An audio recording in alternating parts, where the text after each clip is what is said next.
والسلام علی رسول اللہ۔ قرآن میں 17 جگہیں ایسی ہیں جس میں نبی کریم صلی اللہ علیہ وسلم کو چیلنج کیا جاتا ہے کہ وہ ایک معجزہ دکھائیں، اور آپ سب کو قریب ایک ہی جواب دیتے کہ اللہ کے پاس طاقت ہے معجزے دکھانے کی، لیکن پھر بھی لوگ ان معجزے کو دیکھ کر یقین نہیں کرتے، اور قرآن خود ہی میں اتنا بڑا معجزہ ہے۔ نبی کریم صلی اللہ علیہ وسلم کفار کو بتاتے تھے کہ قرآن ایک بابرکت کتاب ہے جو تمام جہان کو وارننگ دیتی ہے، جس کے اندر کامل ہدایت ہے، اور ہر چیز کو قرآن نے سمجھایا جو انسانیت کے لیے ضروری ہے۔ اس میں وہ موجود ہے جو انسان کی فطرت کے اندر ہے۔ یہ کتاب ہر طرح کی کمیوں اور باطل چیزوں سے پاک ہے۔ یہ کتاب سب کے لیے ہدایت اور نور ہے۔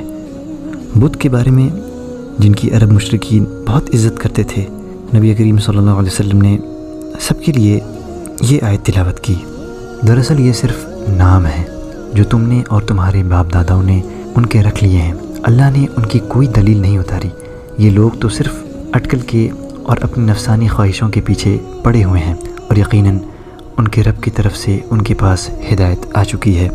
جب رسول اللہ صلی اللہ علیہ وسلم نے قریش کے ان باطل خداؤں کے بارے میں بات کیا تو قریش نے اپنا ظلم اور ستم اور بڑھا دیا۔ اس کے باوجود رسول اللہ صلی اللہ علیہ وسلم نے اپنی دعوت کو جاری رکھا، اپنے دشمنوں کے ظلم اور زیادتی کو نظر انداز کرتے ہوئے۔ تمام مخالفت کے بعد بھی دین اسلام لوگوں کے بیچ پھیلنے لگا۔ مکہ کے پاس عکاظ نام کی جگہ تھی جہاں پر میلہ لگتا تھا۔ اس میلے میں آس پاس کے بدو اور دور دور سے تجارت کرنے والے لوگ آتے تھے۔ یہ لوگ نبی کریم صلی اللہ علیہ وسلم کی تعلیمات کو سنتے، آپ کے وعظ اور نصیحت کو سنتے، اور آپ ان لوگوں کے بت اور اندھ وشواس کی تردید بھی کرتے۔ وہ لوگ آپ کی بات کو اپنے لوگوں تک پہنچاتے، اور اس طریقے سے نبی کریم صلی اللہ علیہ وسلم کی آمد کی خبر اس سرزمین کے تقریباً ہر حصے میں پہنچ گئی۔